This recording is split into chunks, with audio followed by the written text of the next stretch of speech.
Bueno, reiniciamos. Eh, Habíamos quedado en el presupuesto paralelo.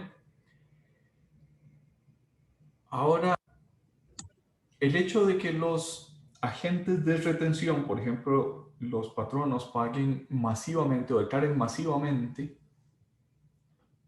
no implica que no deban tomarse como presupuestos individuales. Es decir, cada pago de salario ligado a cada hecho generador es el que, aunque esas obligaciones se consoliden, se acumulen en una sola declaración, no quita el que eso sea obligaciones individuales.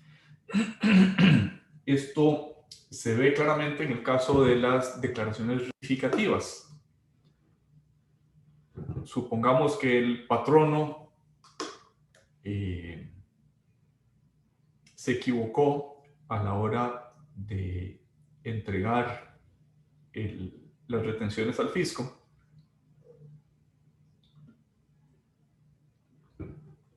y puso una cantidad diferente de sus 100 empleados en el empleado 75. Pues bien, al rectificar la declaración, que como digo es una declaración consolidada de los 100 empleados, por el impuesto del empleado 75, interrumpe la prescripción, el curso de la prescripción únicamente para ese empleado 75, para la obligación asociada a ese empleado 75.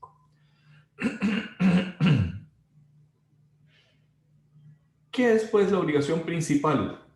Vean que estamos como dando vueltas en torno al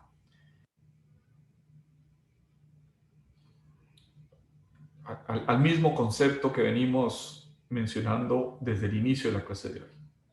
Es decir, llamamos obligación tributaria principal a la obligación tributaria por antonomasia, pagar una suma de dinero en concepto de tributo, en concepto de impuesto.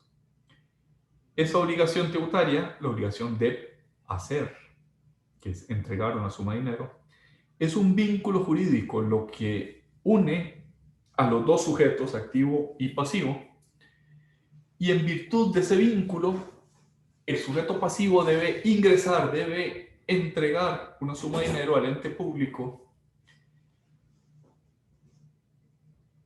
y esa obligación tributaria, que a veces utiliza el calificativo de principal, puede estar asociada con obligaciones accesorias. ¿Cuáles son las características de la obligación tributaria? La primera es que es una obligación ex lege. Ex en latín quiere decir de en el sentido de proveniencia. Es una obligación que nace de la ley. Ex lege nace de la ley, a partir de la ley. ¿Qué queremos decir cuando decimos que nace ex lege? Queremos decir que no nace del intercambio de voluntades, no nace como las obligaciones de derecho privado por el deseo de obligarse, sino nace de que la voluntad del Estado expresada a partir de la ley, la obligación del Estado formulada o creada por el Parlamento al emitir una ley, la convierte en una obligación de derecho público. ¿Qué caracteriza al derecho público? Pues cabalmente lo que venimos diciendo, que la preeminencia de la ley sobre la voluntad de los intervenientes. Y su objeto es la prestación patrimonial a favor de un ente público.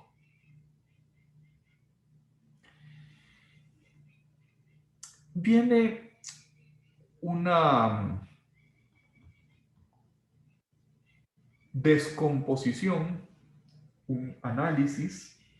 Análisis quiere decir dividir para entender mejor. Del hecho generador para entender su estructura. Y lo primero que queremos señalar es que existen dos elementos, el elemento objetivo y el elemento subjetivo. El elemento objetivo es el que responde a qué, a la pregunta ¿qué? El elemento subjetivo es el que responde a la pregunta ¿quién? ¿Quién realiza el hecho generador? Si el hecho generador del impuesto sobre la renta es la obtención de renta, el elemento subjetivo es ¿quién obtiene renta? El que obtiene renta, ese es el elemento subjetivo del hecho generador obtener renta.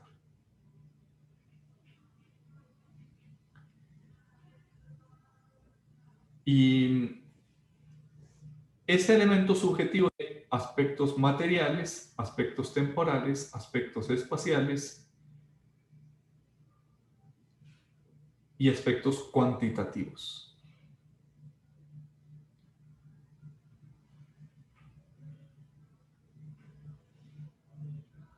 Elemento subjetivo, aspectos. El primero de esos aspectos es el aspecto material.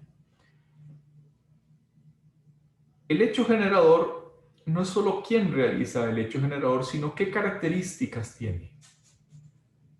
¿Qué pide la ley? Por ejemplo, en el artículo primero de la ley del impuesto sobre la renta, habla de las personas físicas, jurídicas o sin personalidad jurídica que lleven a cabo una realidad, una actividad generadora de rentas en el territorio costarricense. Hay otros impuestos cuyo aspecto material del elemento subjetivo está mucho más focalizado, mucho definido con unos perfiles mucho más definidos. En el impuesto a las personas jurídicas se necesita ser persona jurídica mercantil para que se cause el impuesto. Si yo tengo una asociación civil, si yo tengo, aunque sea persona jurídica, si yo tengo un sindicato, si tengo un partido político, aunque sean personas jurídicas, no se genera el hecho generador, no se produce el hecho generador. Falta el aspecto material, las características legales o estructurales que son ser persona jurídica. Es la ley la que define qué clase de características tiene el elemento subjetivo.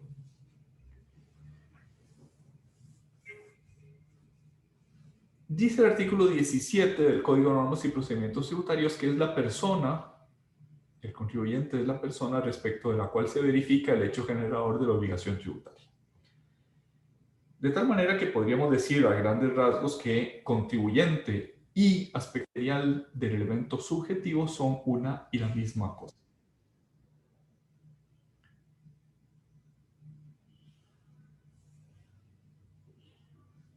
Dice el artículo 17, inciso A, que esa condición de contribuyente puede recaer en las personas naturales, a veces se dice en Costa Rica personas físicas, y lo que queremos decir es las que se inscriben en el registro civil, puede recaer en personas jurídicas, típicamente sociedades mercantiles, pero no solo, y puede recaer también en otros entes colectivos sin personalidad jurídica, como podrían ser los fideicomisos, podrían ser una herencia mientras permanece indivisa. En otros países, la masa conyugal, eso no existe en Costa Rica, pero hay países donde el sujeto pasivo es la sociedad conyugal, el patrimonio que tienen los cónyuges.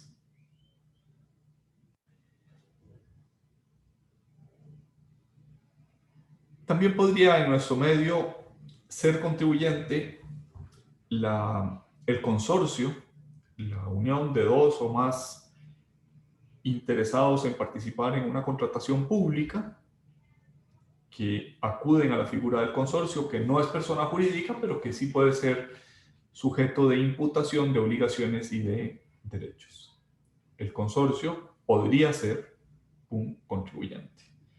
Por ejemplo, si un consorcio gana la licitación para hacer la carretera San José-San Ramón, puede el consorcio verse obligado a presentar declaraciones de impuestos sobre la renta y el tributo de impuestos sobre la renta, a soportar las retenciones por ser una contratación pública, etc.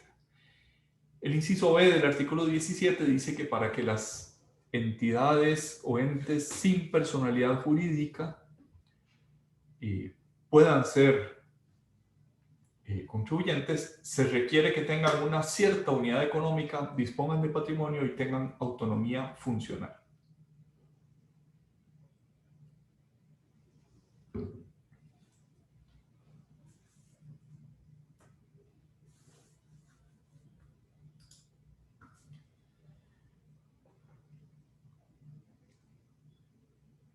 El artículo 2 de la Ley del Impuesto sobre la Renta prevé como contribuyentes a algunos típicos entes colectivos sin personalidad jurídica, como los fideicomisos, las cuentas en participación o la sociedad de hecho. Sin esa disposición, hemos dicho que el hecho generador tiene reserva de ley, debe estar establecido en la ley. El aspecto material del elemento subjetivo tiene que estar determinado en el tributo, no puede estar delegado a una norma menor que la del rango legal. Si ese artículo 2 no tuviera entre los contribuyentes a los fideicomisos, a las cuentas en participación o a las sociedades de hecho, ni las cuentas en participación, ni las sociedades de hecho, ni los fideicomisos serían contribuyentes. Es necesario que estén expresamente en la ley. Si ustedes van a ese artículo 2, cosa que les recomiendo, de la Ley del Impuesto sobre la Renta, verán que no están los consorcios. Los consorcios son una figura que está prevista en la Ley de Contratación Administrativa, pero que no está en la Ley del Impuesto sobre la Renta. Y en alguna ocasión la Administración Tributaria ha dicho es que los consorcios son una sociedad de hecho. Son un ente colectivo sin personalidad jurídica asimilable a una sociedad de hecho. Pero es bastante discutible esa afirmación que ha hecho históricamente la Administración y que en tiempos recientes más bien ha dicho no, deben tributar separadamente los socios consorciales.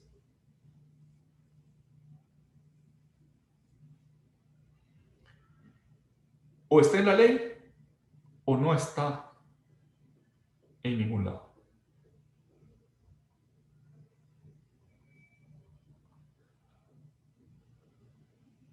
Luego veremos la diferencia, y esto quizás me exime por el momento de comentar los artículos, el artículo 17 del Código en sus incisos B y C. Luego veremos la diferencia entre los contribuyentes y los representantes de los contribuyentes. A diferencia del artículo 2 de la Ley del Impuesto sobre la Renta, en la mayoría de los impuestos de patentes no están contemplados los entes colectivos sin personalidad jurídica.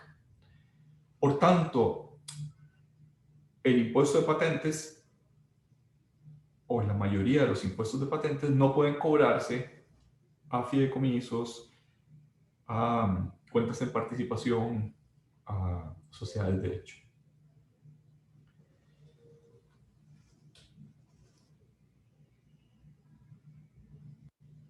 Este ejemplo del fideicomiso que tiene acciones de una sociedad lo vamos a dejar porque esa exención fue derogada con la ley 9635. Ya no existe.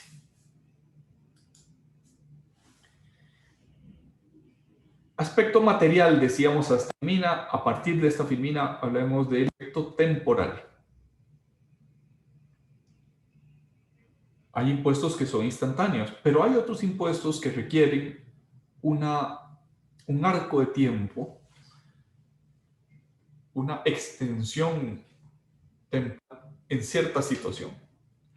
El típico es el domicilio o la residencia para efectos de impuestos periódicos, como el del impuesto sobre la renta, que implica permanecer durante una cierta cantidad de tiempo con ciertas condiciones de permanencia. La mayoría de los impuestos sobre la renta hablan de 183 días. ¿Qué quiere decir 183 días? La mitad de los 365 días del año, residiendo o domiciliado en un determinado territorio para que ese sujeto, ese contribuyente, esté sujeto a ese impuesto sobre la renta. En otras palabras, si yo estoy 190 días en Costa Rica y 174 días o 73 días, 175 días en la Florida, pues soy residente fiscal en Costa Rica, no en Miami, no en la Florida.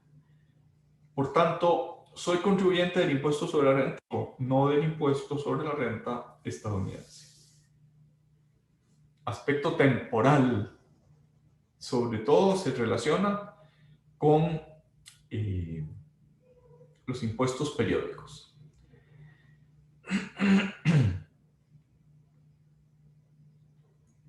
Cuando veamos, estamos viendo el elemento subjetivo, cuando veamos el elemento objetivo de la obligación tributaria, vemos que estas mismas divisiones, aspecto material, aspecto temporal, etcétera, aplican también para el elemento objetivo del hecho generado. Ahora estamos en el elemento subjetivo. El elemento espacial o el aspecto espacial del elemento subjetivo es relevante cuando el sujeto debe estar ubicado en una cierta delimitación territorial. Antes decíamos aspecto temporal del domicilio. Ahora hablamos del aspecto espacial del domicilio. Se requiere que el domicilio esté circunscrito a unas fronteras geográficas del ente impositor. En el aspecto temporal, durante un determinado tiempo, en el aspecto espacial, respecto de un determinado estado. Dice el artículo 29 del Código de Normas y Procedimientos Tributarios que el domicilio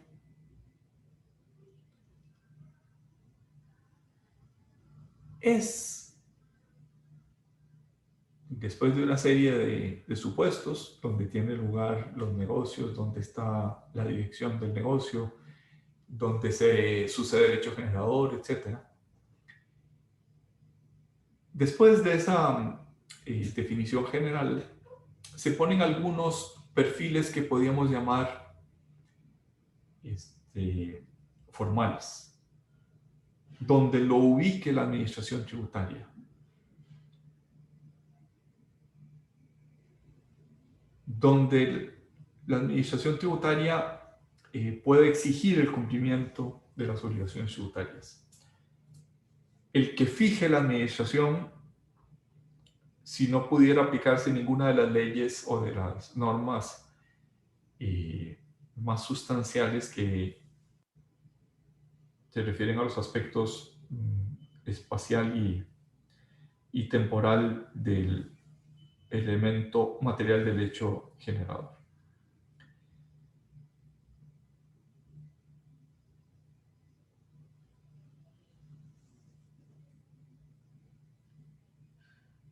Ahora, esas son normas procedimentales. El hecho de que yo, administración tributaria, no logre ubicar a un contribuyente en el domicilio por él fijado, donde está la sede y dirección del negocio, y yo no lo pueda ubicar ahí, pero sepa que tiene, por ejemplo, una bodega en algún lugar y yo fije en esa bodega como el lugar de domicilio, debería ser solo a los efectos del procedimiento que está en vigor. O sea, si yo estoy fiscalizando a esta compañía que tiene su domicilio, vamos a suponer, su domicilio fiscal declarado es en el edificio donde estoy en este momento. Porque aquí se hizo la escritura de constitución de la compañía. Pero viene el auditor al edificio y lo que encuentra es un bufete de abogados y dice, bueno, ¿y dónde está un fulano? Y quizás la sociedad se constituyó hace 10 años y nadie sabe dónde está. Ni siquiera en el bufete.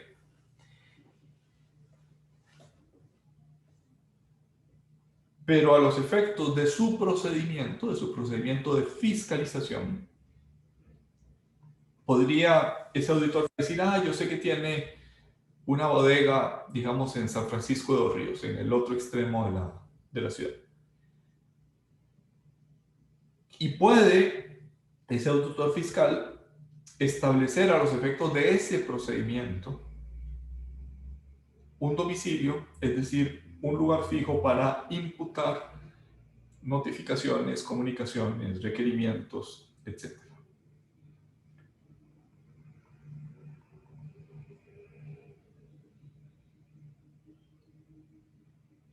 Ese, comillas, domicilio,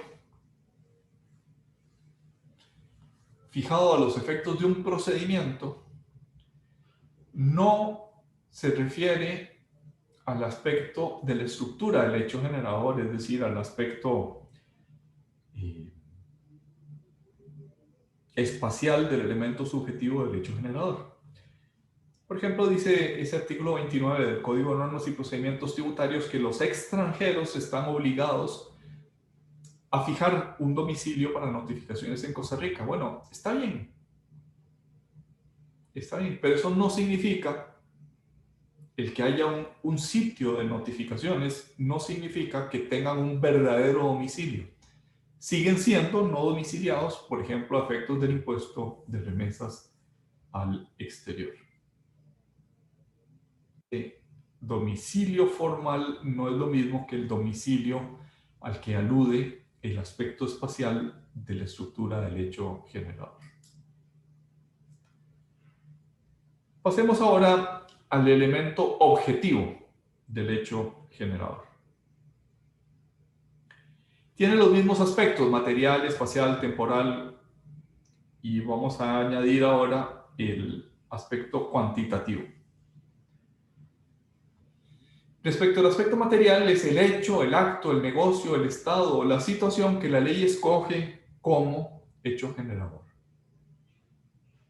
En el contrato de compraventa, impuesto al valor agregado. En el negocio de venta de un vehículo, impuesto de traspasos.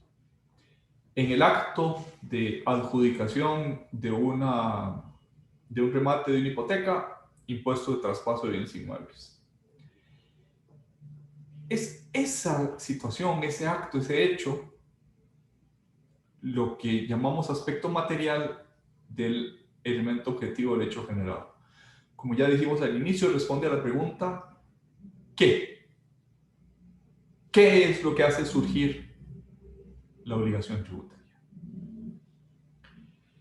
En el aspecto espacial del elemento objetivo, algunos tributos pueden exigir que el hecho generador tenga lugar en un determinado lugar.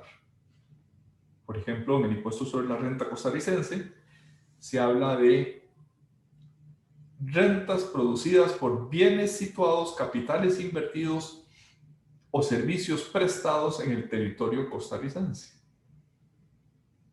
¿De qué estamos hablando? De que la renta se haya producido en el territorio de nuestras fronteras. A eso se le llama también principio de territorialidad.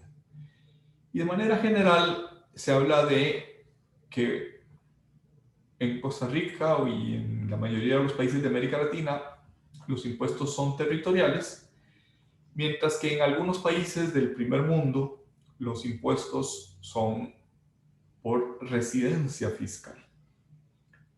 Las cosas, un francés con residencia fiscal en Francia, aunque esté domiciliado en Costa Rica, tributa en Francia por las rentas que obtenga en Costa Rica, mientras que un costarricense domiciliado en Francia solo tributa en Francia.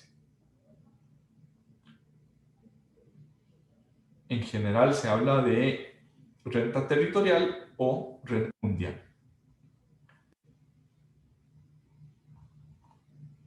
¿De qué depende? Bueno, pues depende de lo que decida la ley. Habrán visto que el presidente Biden en Estados Unidos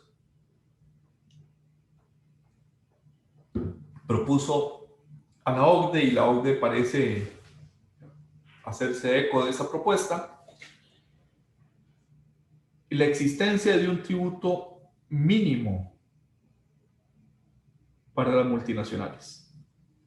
Dicho en otras palabras, si una gran multinacional estadounidense tiene operaciones en otros territorios, al menos le compete pagar un 21% de su renta en Estados Unidos, también por las operaciones que tenga en esos territorios donde tenga una tributación menor. Es una forma de combatir los sitios offshore y los paraísos fiscales. O sea, si dijéramos, Facebook no puede demostrar que en Panamá paga al menos el 25%, el 21%, debe en Estados Unidos, en su lugar de residencia fiscal, al menos el 21%, por sus rentas obtenidas allende las fronteras estadounidenses, por las rentas offshore. En cuanto al aspecto temporal, existen impuestos periódicos e impuestos instantáneos. En los instantáneos, el aspecto temporal pues es despreciable, prácticamente no existe, pues es un instante. En los impuestos periódicos, el periodo forma parte del hecho generador. Y esto es realmente importante. El periodo fiscal es el lapso de tiempo que va desde un inicio hasta un final, y eso está inscrito en el hecho generador, es decir, sin periodo no hay hecho generador. Por ejemplo, en el impuesto sobre la renta, que el periodo va del 1 de enero al 31 de diciembre de cada año, el 20 de noviembre, transcurridos 11 meses y 20 días, no se ha producido ni un céntimo del impuesto sobre la renta, porque está inscrito en la naturaleza del hecho generador del impuesto sobre la renta la existencia de un periodo fiscal anual.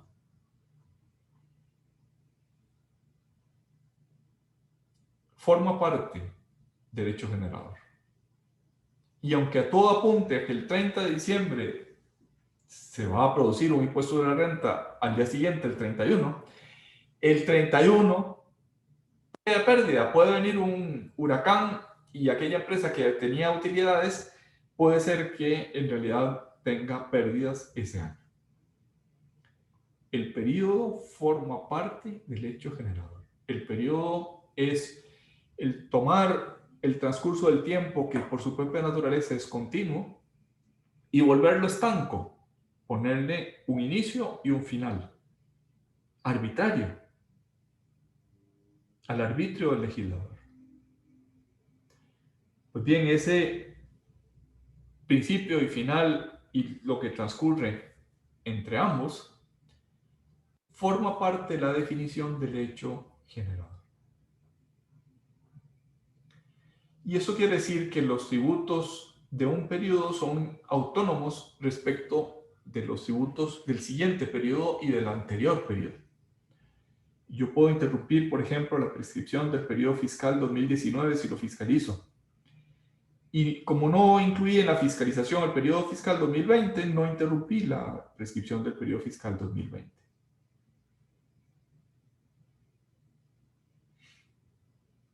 El cuarto aspecto y último del elemento objetivo del hecho generador es el aspecto cuantitativo. Es la magnitud, la cantidad del volumen o intensidad con que se realiza el hecho generador.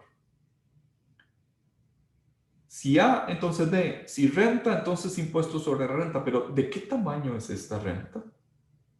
¿Con qué intensidad realicé el hecho generador obtener renta? Y ese aspecto cuantitativo nos lleva a la distinción entre tributos fijos y tributos variables. Ya habíamos hablado antes de que los tributos fijos son, por ejemplo, el impuesto de sociedades.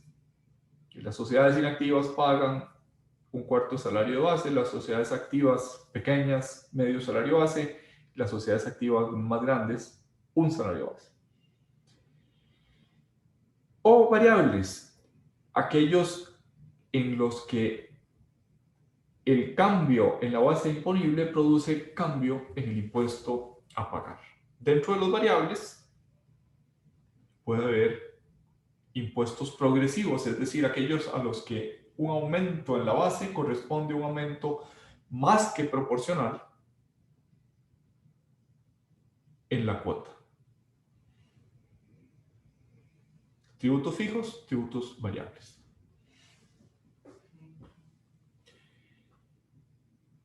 El elemento objetivo es el hecho o comportamiento considerado en sí mismo, sin vinculaciones personales. Se pueden apreciar los mismos aspectos que mencionamos respecto al elemento subjetivo. En cuanto al aspecto material, se refiere al comportamiento relativo al objeto sobre el que recae el tributo, que normalmente es una manifestación de riqueza o una actividad o servicio del ente público. El hecho generador tiene que reflejar capacidad económica o contributiva. Es en esa capacidad económica donde se aprecia el aspecto material del elemento objetivo del hecho generador. Por ejemplo, obtener una renta. Por ejemplo, ser titular de un elemento patrimonial. En el caso de las tasas, realización de un servicio público o la realización de alguna actividad, aunque no sea servicio público, que está sujeta a un impuesto. Por ejemplo, si yo soy corredor de seguros, debo contribuir al sostenimiento de la superintendencia de seguros con una fórmula que está en la ley, me parece que es la ley del Banco Central. Algunos tributos extrafiscales, es decir, cuya finalidad es disuadir una determinada conducta, pueden tener como aspecto material del elemento objetivo del hecho generador conductas o comportamientos que provoquen costos sociales. En el impuesto a la grasa de algunos países europeos y de México, el consumir, bueno, a la grasa es un nombre popular, pero a lo que alude es al consumo de alimentos que engordan. El consumir alimentos con un determinado número de calorías está sujeto a un tributo para disuadir en países como México, donde hay una pandemia de gordura y se pretende que la gente empiece a comer más sano. Entonces se crea un impuesto disuasorio de esos hechos que pueden provocar costos sociales. En el caso de este impuesto, repito que su nombre coloquial es impuesto a la grasa, los costos sociales son los costos que se producirían en el sistema de salud por diabetes o por enfermedades coronarias o las múltiples patologías asociadas al exceso de peso.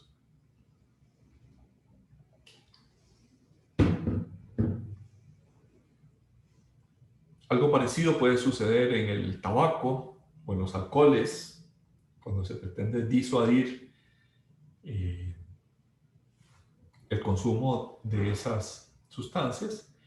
O también, y esto es una tendencia a nivel mundial, que en Costa Rica pues tenemos un poco de rezago respecto de ello, los impuestos que gravan actos contaminantes. Es una fábrica que uno de sus subproductos es CO2. Bueno, pues por las emisiones de CO2 hay que pagar un tributo. ¿Qué se pretende? Se pretende disuadir a la empresa de emisiones de CO2, o por lo menos que intente que esas emisiones sean las menos posibles.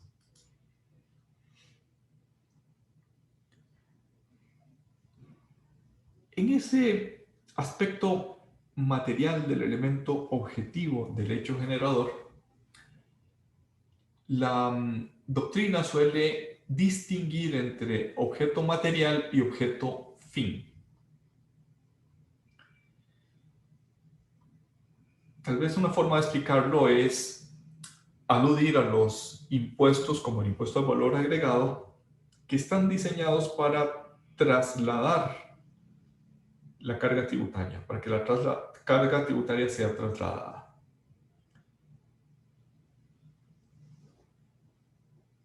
Ejemplo, la ley de impuesto al valor agregado tiene como objeto el acto de comercio. El comerciante que realiza una actividad comercial es el contribuyente, es el único obligado frente al fisco. Pongámosle nombres y apellidos. La Universal, cuando vende las cosas que vende, es contribuyente del impuesto al valor agregado. ¿Qué quiere esto decir? Es el sujeto obligado, es el sujeto pasivo obligado frente a la administración. Ahora, está previsto, sin embargo, que aunque el obligado sea la Universal, está previsto, el legislador espera que ese impuesto sea trasladado.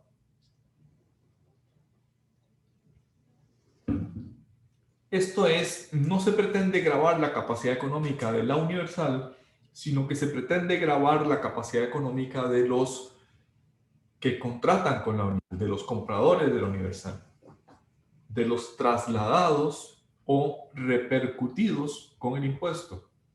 La Universal, cuando me vende, dijéramos, unas cartulinas, la cartulina me costó 500 y me cobró 500 colones más el 13% de impuesto. Perdón. Esa traslación está prevista. Por tanto, aunque el objeto material sea la compra-venta, el objeto fin, el elemento objetivo en última instancia perseguido, es el consumo, no la compraventa. No el acto del vendedor, sino el acto del comprador. Ahora, el comprador no aparece en el hecho generador.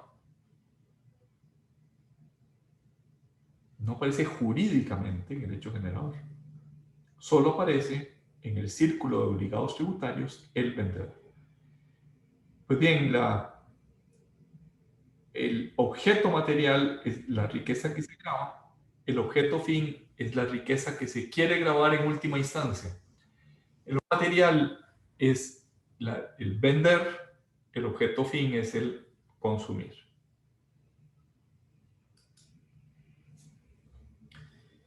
Por otra parte, los hechos generadores pueden clasificarse entre simples y complejos. Dice Diego Echeverri, que es un autor español, un profesor español de la Universidad de Valencia, me parece que en este momento, que en los hechos generadores simples el presupuesto configurador del tributo aparece constituido por hechos únicos o aislados. Por ejemplo, la transmisión de un bien, por ejemplo, la recepción de una herencia. En los hechos generadores complejos, el presupuesto de hecho queda conformado por la integración de varios elementos que, aglutinados, componen el objeto que se pretende grabar. La renta obtenida, ¿qué es la renta? Pues es la sucesión de ingresos menos gastos a lo largo de un periodo de tiempo. Es algo mucho más complejo.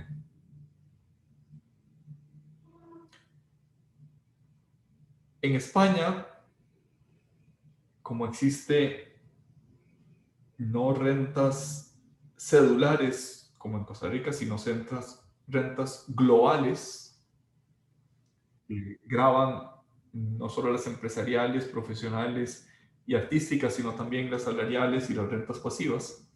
Es decir, la renta es más compleja que en Costa Rica porque no está separada según su origen, sino que está conformada globalmente por las rentas del trabajo, las rentas del capital, las rentas de las actividades económicas, profesionales y las ganancias patrimoniales. En Costa Rica, el impuesto sobre la renta es un hecho generador complejo, pero en los países de renta global, el hecho generador es mucho más complejo.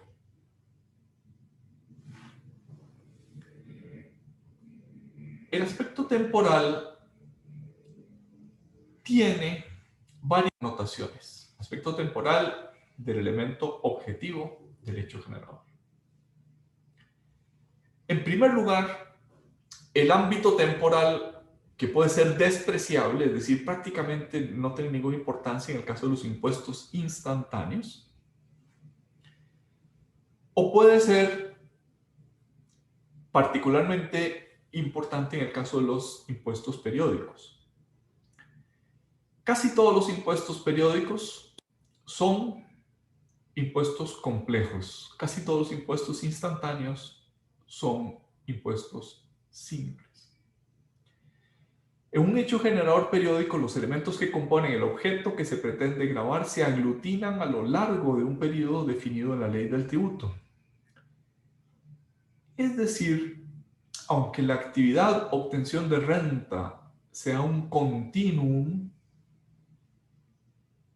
en sí misma no tenga separaciones temporales, la ley le debe circunscribir un antes y un después, pues poner un plazo. Y el hecho generador es lo que sucede durante ese plazo, que como digo, tiene cierto carácter de arbitrario. Es decir, impuesto por el legislador porque sí. En el impuesto sobre la renta que obtiene un hotel, pues en realidad es continua. O sea, le podemos poner el periodo que queramos en estos 15 días, en este mes, en este año, en estos 6 meses, en la temporada alta, en la temporada baja. Pero la obtención de renta en sí misma no tiene periodo. Le ponemos un periodo a efectos de entender mejor, o le ponemos un periodo a efectos de definir el hecho generador de la obligación tributaria. En este caso al que estamos aludiendo, impuestos sobre las utilidades en el impuesto sobre la renta, hay un periodo anual que forma parte del hecho generador, está inscrito en el hecho generador. De tal manera que transcurso de una parte del plazo no configura la existencia del hecho generador. Tiene que suceder todo el hecho generador. Cuando se causa el impuesto sobre la renta, a las 12 de la noche, es decir, en el último instante del periodo anual que concluye a las 12 de la noche del 31 de diciembre. En cambio, en los impuestos instantáneos, en los impuestos cuyo hecho generador es instantáneo, el aspecto temporal no viene definido en la ley, sino que es algo que puede suceder de manera aislada en el tiempo y generalmente de manera muy breve. Por ejemplo, impuesto a los dividendos, se entregan dividendos. Bueno, pues el acto de entrega de los dividendos sin relación a un periodo es lo que causa el tributo. es lo que genera el tributo. No interesa, por tanto, que en el dividendo se hayan distribuido las utilidades de los últimos 10 años, de los últimos 6 meses, etc. Porque la entrega del dividendo es instantánea. Cada vez que se entregan dividendos, sin relación alguna con el periodo en el que se generaron, entonces surge la obligación de pagar impuesto a los dividendos.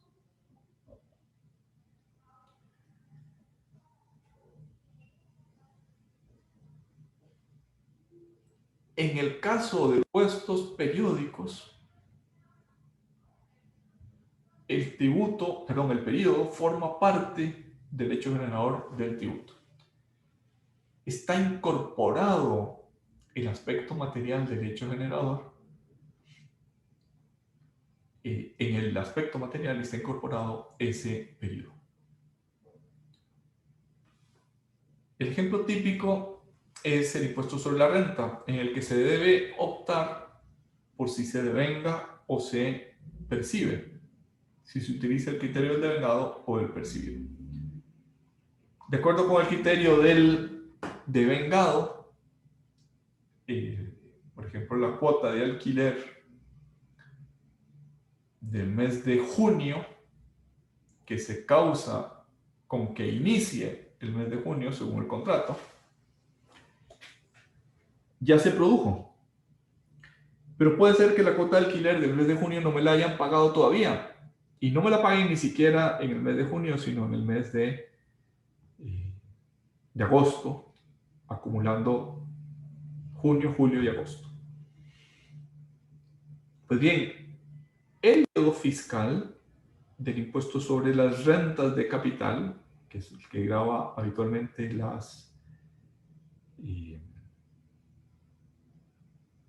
los alquileres, es un periodo fiscal, está en el hecho generador el que haya un transcurso de tiempo.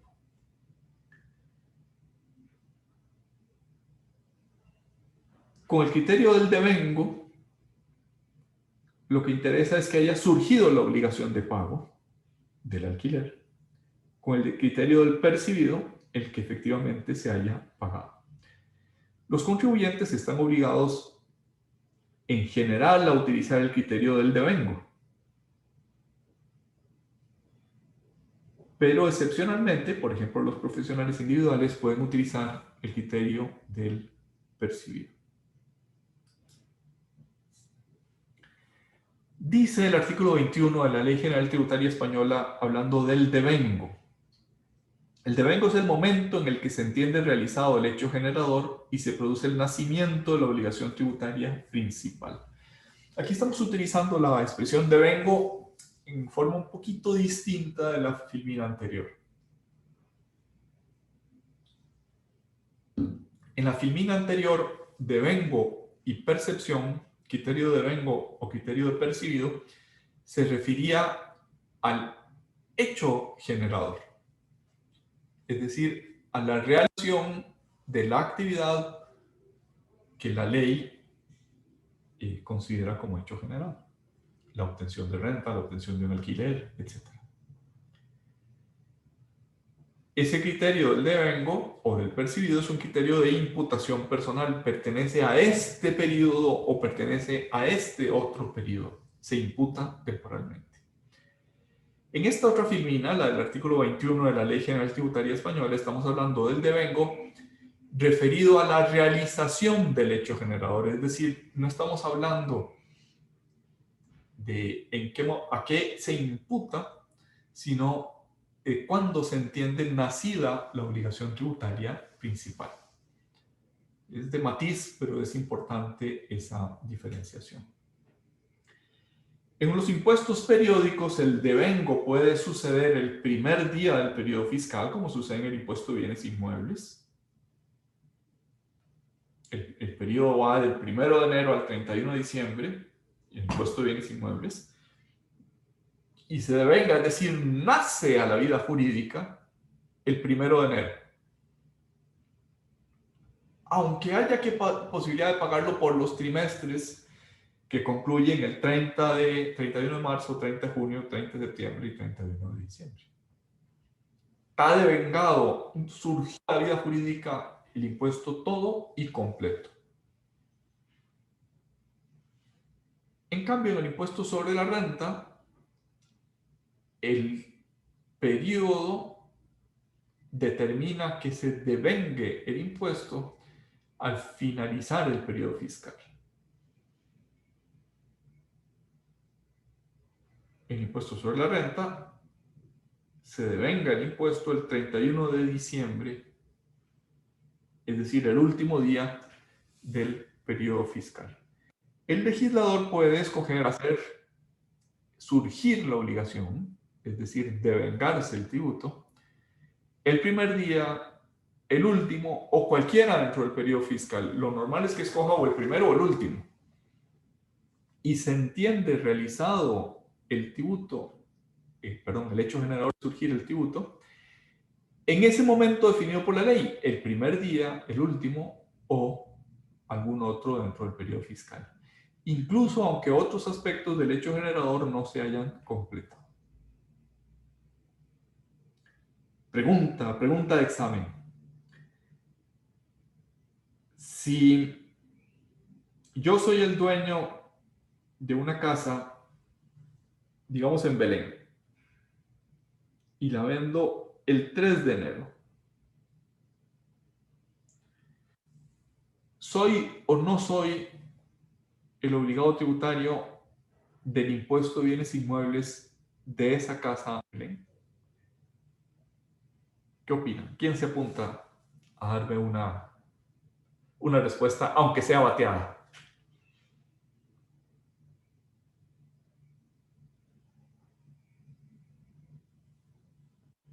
¿Algún voluntario o voluntaria?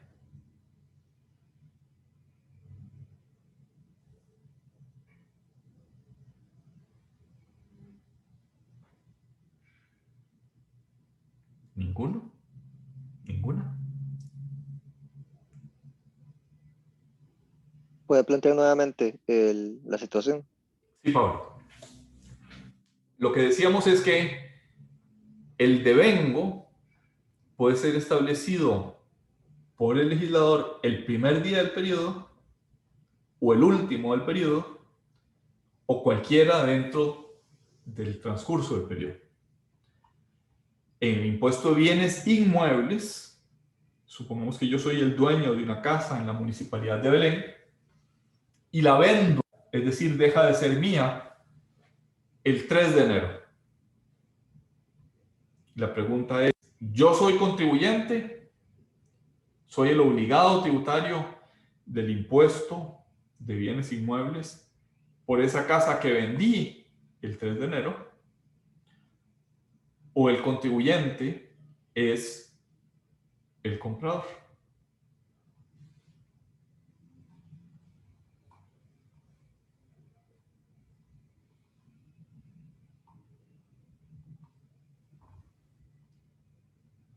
Profe, no seguiría siendo el que la vendió, porque dice que es el 1 de enero.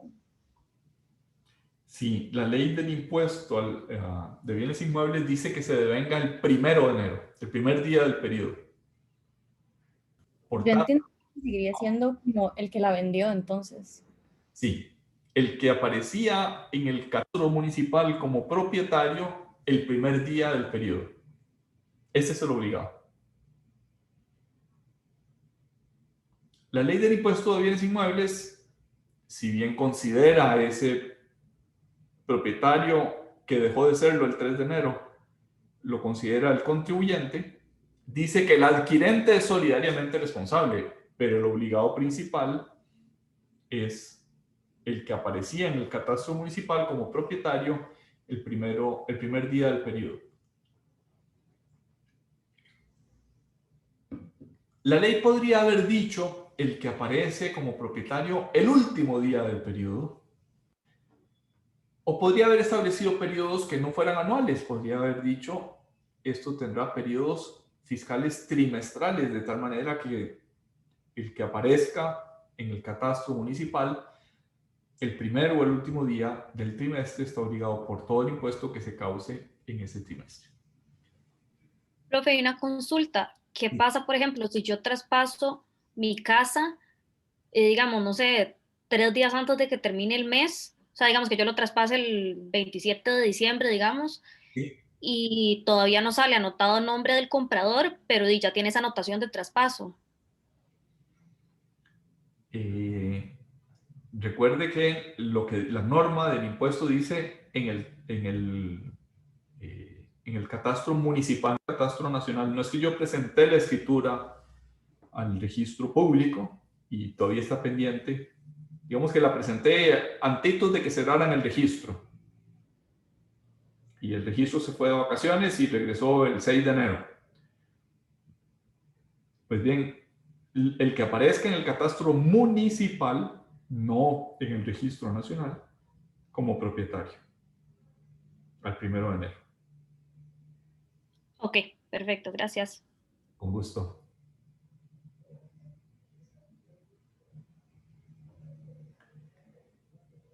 El devengo quizás es la conclusión más importante que deberíamos sacar de lo que habíamos dicho hasta ahorita, es la función del devengo es determinar la legislación aplicable en el tiempo. Esa es la principal función. El devengo determina cuál es el plazo de prescripción, cuáles son las normas que son aplicables, cuál es la tarifa, cuáles son los elementos cuantitativos, cómo se define el hecho generador. Depende del devengo. Ejemplo. Cuando se aprobó la ley 9635 de fortalecimiento de las finanzas públicas, se sacó del impuesto a las utilidades las rentas pasivas por alquileres. Repito, antes eran parte del impuesto a las utilidades, se sacaron y pasaron a ser parte del impuesto sobre rentas y ganancias de capital. Antes, cuando estaban en el impuesto a las utilidades, eran un tributo con un periodo anual y con una tarifa progresiva, 0, 10, 15, 20, 25%, en el caso de que el dueño del alquiler fuera una persona física. Antes estaban en impuesto a las utilidades con esa progresiva y ahora están en el impuesto de rentas y ganancias de capital, que ya no tiene periodo anual, sino periodos mensuales, y que tiene una tarifa única del 15% sin deducción de gastos o con unos gastos deducibles muy limitados, prácticamente inexistentes. ¿Se entiende el planteamiento? Antes, periodo anual, tarifa progresiva, deducción de gastos. Después de la ley 9635, periodo de declaración mensual, tarifa única del 15%, en general una tarifa sin deducciones, esto es una tarifa sobre los ingresos brutos.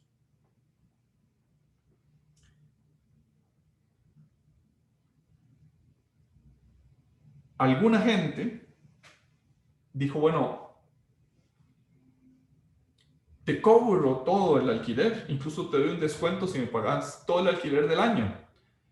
Porque el nuevo impuesto iba a empezar a regir el 1 de julio del 2019.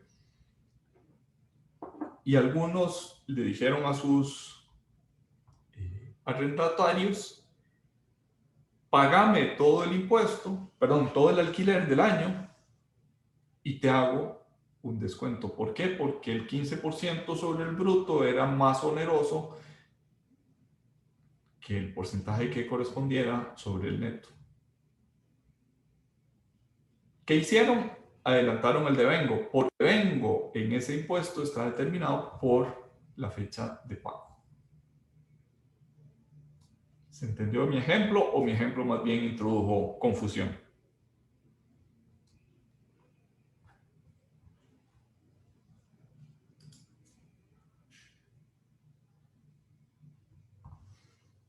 Bueno, espero que se haya entendido. Sí, profe, sí se entendió. Gracias. Bueno, perfecto. Gracias, María Fernanda. Muy amable. Objetivamente, es decir, el elemento objetivo, aspecto espacial, alude al territorio en el que debe ocurrir el hecho generador.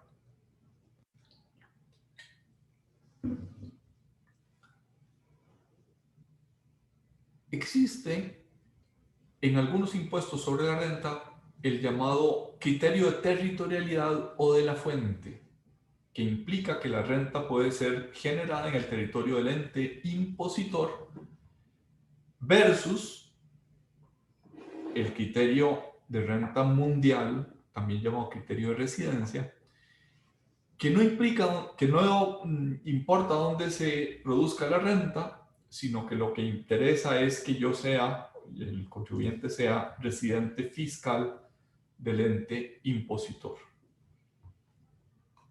Así, por ejemplo, un costarricense en Francia, que obtenga rentas en Francia, tributa en Francia, no tributa en Costa Rica.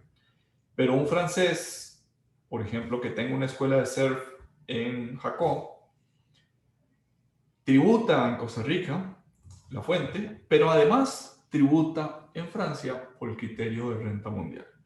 Y lo que el criterio de renta mundial generalmente aplica es que le descuentan, le imputan al francés lo que hubieran pagado en Costa Rica, que es el lugar donde se produjo la renta. Esa discusión sobre si es más conveniente o no a un país adoptar el criterio de territorialidad o el criterio de residencia es una discusión que periódicamente caldea las aguas. Por ejemplo, es una de las propuestas históricas del PAC el gravar rentas territoriales. Y es una respuesta histórica de la clase política y de la clase empresarial, decir no. Hacer eso espantaría la inversión extranjera directa en Costa Rica. Probablemente la decisión a esa disyuntiva es mucho más compleja de lo que le acabo de resumir, pero es algo que periódicamente se discute cada vez que hay reformas a nuestro sistema de imposición sobre la renta. Si ustedes se fijan en la ley del impuesto sobre la renta en la página de la Procuraduría, notarán que en los 33 años que tiene de estar en vigor esa ley, ha sufrido 65 modificaciones.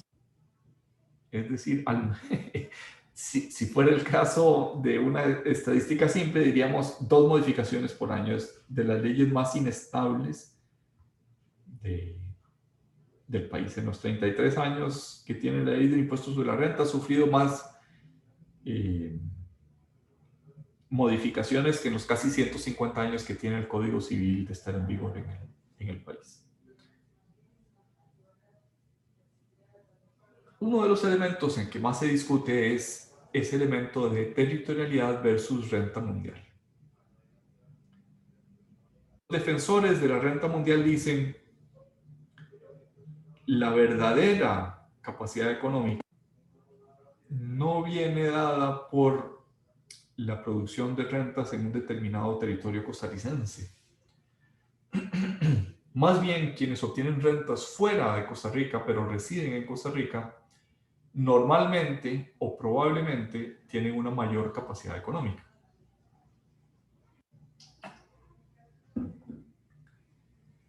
Si un costarricense domiciliado en el país obtiene rentas, por ejemplo, de la Bolsa de Nueva York, obtiene rentas de un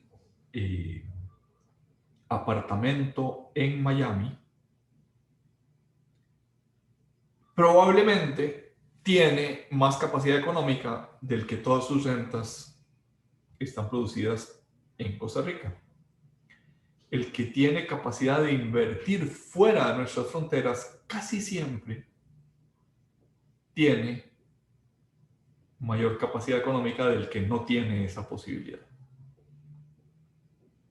No es automático, no es que siempre sea así, pero generalmente, en la mayoría de los casos, hay una indicación de capacidad económica si alguien tiene rentas fuera de nuestro territorio.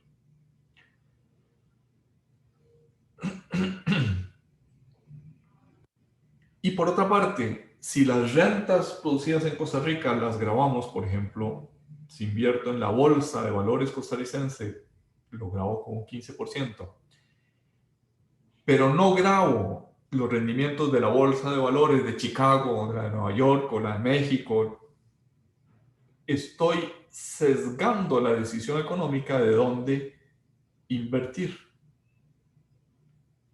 Porque el que tiene la posibilidad de invertir en la bolsa de valores de Costa Rica tiene una carga mayor que el que invierte en Nueva York, lo lógico es que decida invertir en Nueva York.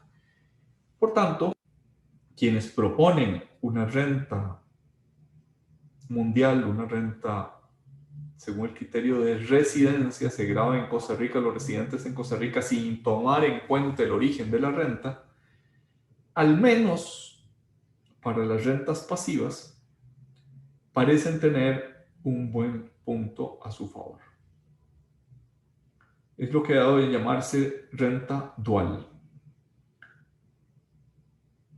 Las rentas producidas por el trabajo, las rentas producidas por la actividad empresarial, según este sistema de renta dual, se rigen por el sistema territorial, solo se graban en el lugar donde se producen, mientras que las rentas pasivas se grabarían según el criterio de residencia. Parece ser ese el estándar al día de hoy.